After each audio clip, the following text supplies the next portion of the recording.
It's a film that it was made to see more than once, definitely. We're talking about Hanagatami or Flower Basket. Flower Basket is a 2017 Japanese war movie, but not really of action war, but the consequences of war. And it's directed by, I'm gonna say this right, Nobuhiko Obayashi. Very good, thank you, thank you. Now, it revolves around Toshihiko, a 16-year-old boy. He was like 35.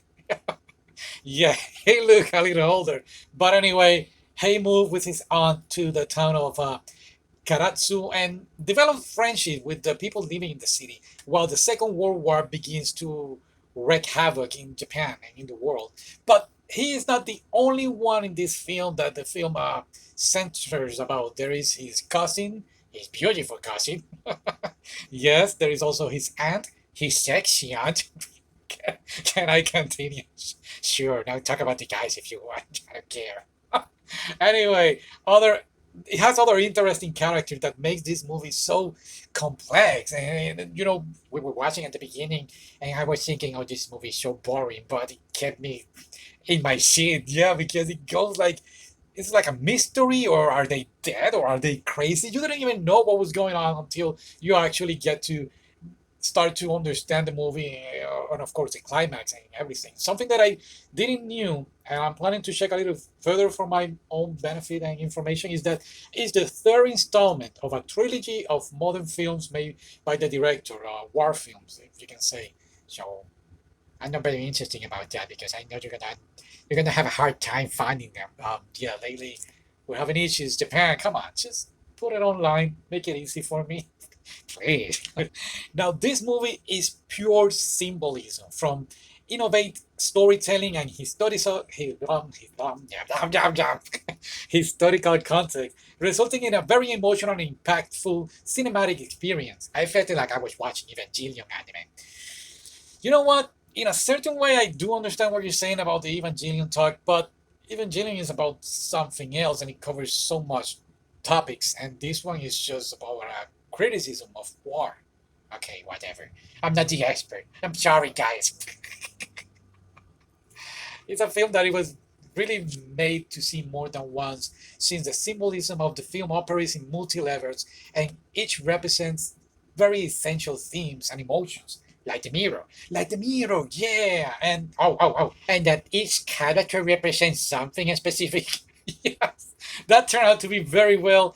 And again, that's why it was almost at the end of the film that you go like, oh, so that's okay, guys. So I guess I need to see this one more time. Yeah, it is a story that, in some cases, did not feel linear, like some video games, like some video games. Yeah, since it really reflects the memories of some characters. And you know what? By doing these techniques, allow us, the watchers, immerse ourselves in the emotional landscapes of the protagonists and the poetic narration that really adds depth to the narrative, keeping us memorizing from start to finish. Absolutely. I even, after the movie ends, do you want to see it again? No, I don't want to keep saying that. Can we edit this part? Leave it like that. Okay, okay, okay. That job, that job. Now, one of the film's significant strengths lies in its historical context, set in Japan during the turbulent period of World War II. The looming shadow of war impacts the life of our characters, adding layers of complexity to their experiences. The burden of uncertainty, the loss of innocence, and the fight for survival are themes that resonate through the film, thus making it more emotional and profound. But Japan was the one who started the war against the United States. You're right, but wars are started by leaders and politicians and fought and suffered by the innocent inhabitants. This is exactly what the movie is presenting us with, and the suffering of mothers sending their sons to war, children marching to the front lines of battle without even understanding or being old enough to analyze correctly and what is very going on. Melancholic soundtrack. Yeah. Oh yeah. Furthermore, the performances of the cast will bring out the raw emotions and vulnerabilities for this respective characters. And did you cry? No, I didn't cry, but it got me thinking with the Evangelion comment. This movie is really a masterpiece, and like I said, you have to see it again. I'm going to, after we finish this, I really want to take a look. It's not for children, by the way. No, it's not for children. Um, There are a few things that we mentioned. We skip the horseback riding. Yeah. Well, what kind of symbolism is that? I believe the horseback riding. It was like the innocence of freedom, or before going to war thing.